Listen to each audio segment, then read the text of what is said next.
Welcome back to the channel. It's your boy Chef D, and I'm here to give you the winning ingredients for your Sunday night football matchup between the Chicago Bears and the Green Bay Packers. In division matchup, rivalry right here.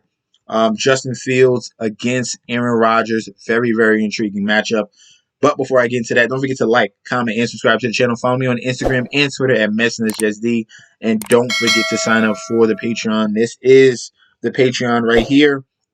You're getting daily DFS advice and betting advice. If you have any questions, DM me on Instagram and I will definitely get back to you. Now, let's break down this Sunday night football game between the Bears and the Green Bay Packers. We already know Aaron Rodgers owns the Bears, so you already can see where I'm going to lean. And Green Bay's at home.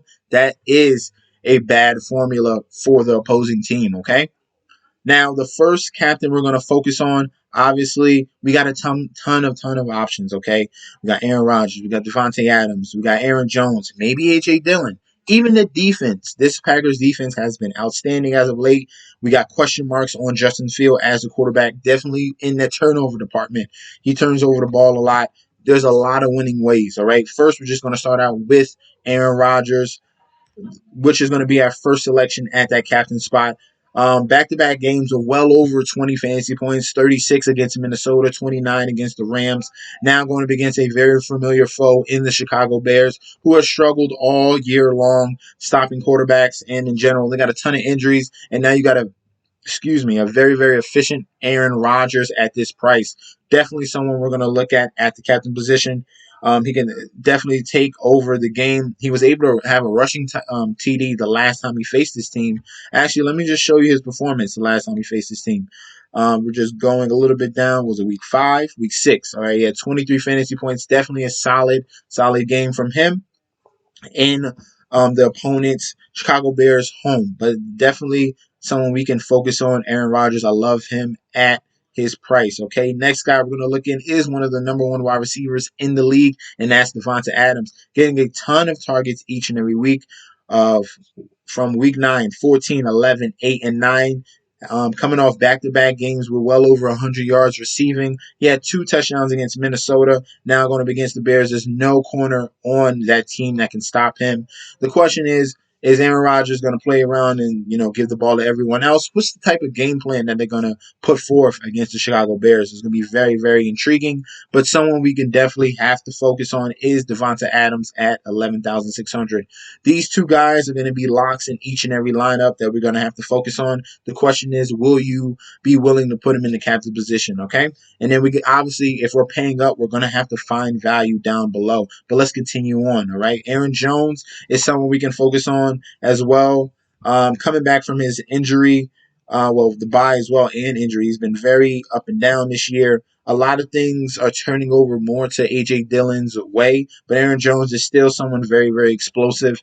Was only able to get 10 rushing attempts and 23 yards last week against the Rams, but this week there's another opportunity against the Chicago Bears in a game where he can definitely exploit.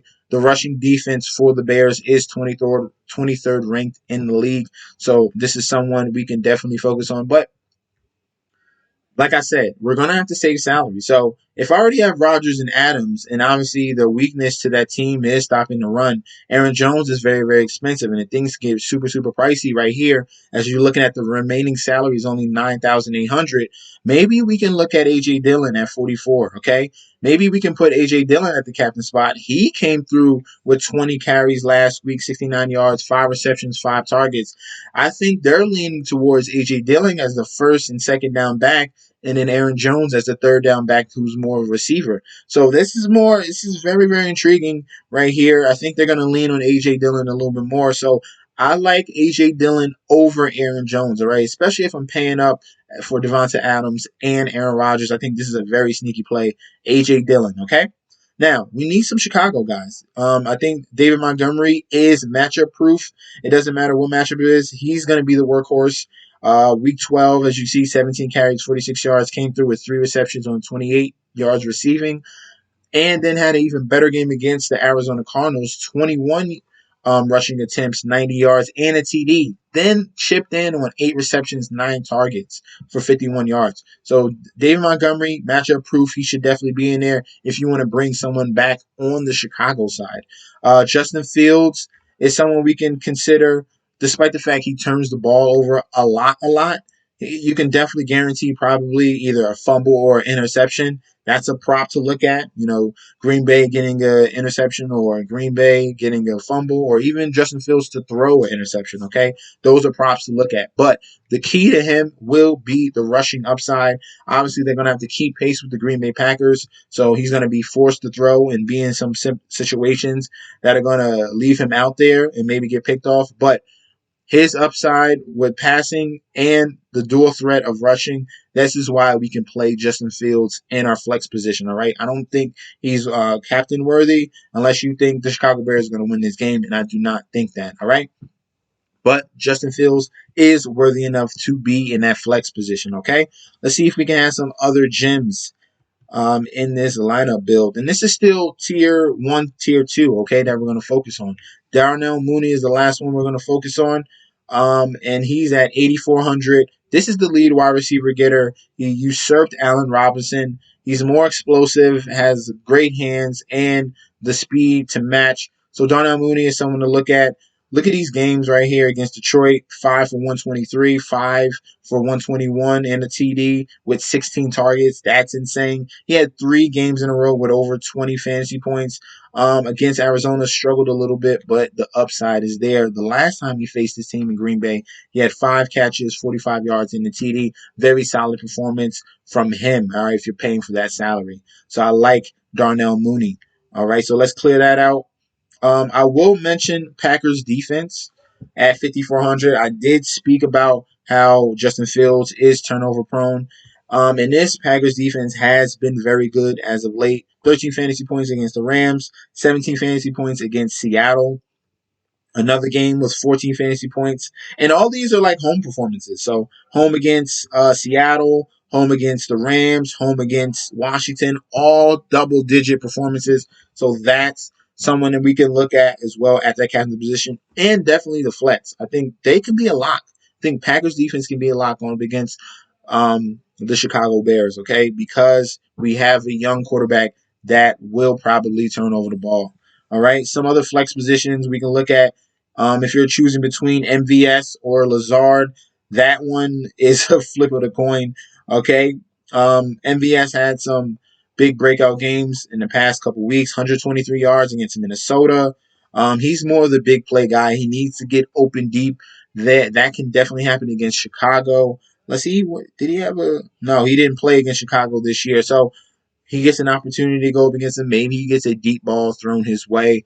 MVS is going to be in there in the mix, and Alan Lazard is going to be in the mix as well. With Randall Cobb out, these are going to be more of the focuses as the secondary wide receivers. All right. Obviously, Adams is going to be the mainstay, but Lazard and MVS will be the secondary guys to look at. All right. So they're definitely going to be in our pools as a mid-range flex play. All right. Allen Robinson is a fade. I can't get here. I can't get here. 7, 9, 3, 5. We really need a throwback Allen Robinson game that's just not working. Obviously, Justin Field loves Darnell Mooney and loves the tight ends as well. So if we're choosing some of the secondary options for the receiving game for the Chicago Bears, that's going to be Cole Kmet, and that will be Jimmy Graham as well. Both of these guys have been getting a decent amount of looks. As you can see, Cole Kmet last week came through with 7 targets, 3 receptions, 41 yards. The week prior had 8 receptions on 11 targets for 65 yards.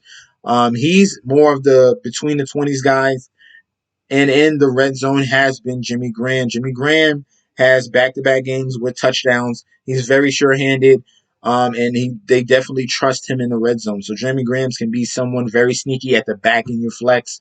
They use the tight end position a lot with the lack of wide receiver play and Marquise Goodwin out. So it's either Mooney or one of the tight ends for the Chicago Bears offense. That's the more tier 3 range, and at the bottom feeders that we're going to focus on for this lineup build. for this game between the Bears and the Packers. I already spoke about A.J. Dillon. I love him. Will be Mason Crosby. I like the kicker for Green Bay as well. Not really focusing on Cairo Santos. Um, he doesn't average that many points, and I don't think Justin Fields is going to be running up and down the field on this Green Bay defense. Diaguara is the backup tight end, well, now leading tight end for the Green Bay Packers. He is someone to look at who's getting a decent amount of looks each and every week. 4-2, just decent amount of consistency. We need him to get in the end zone. This is that bottom level flex play you throw right at the end if you have enough salary.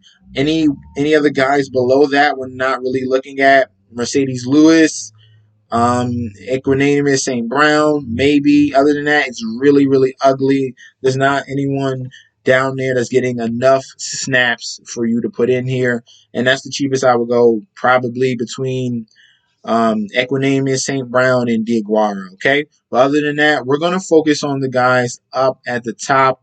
Aaron Rodgers, Adams, Montgomery, Fields, Mooney, those type of guys we're going to focus on, and then fill in with the cheaper guys back at the end. Don't forget about Packers D and either the kicker, okay? Now, that will be the breakdown for the Packers and the Chicago Bears Sunday Night Football matchup. Let me know in that comment section down below if you have any other ideas at captain or flex that I did not speak about. We can discuss that in that comment section down below. Don't forget to like, comment, subscribe. Follow me on Instagram and Twitter at MessageSD, and I'll be back with another video very soon. Peace out, guys.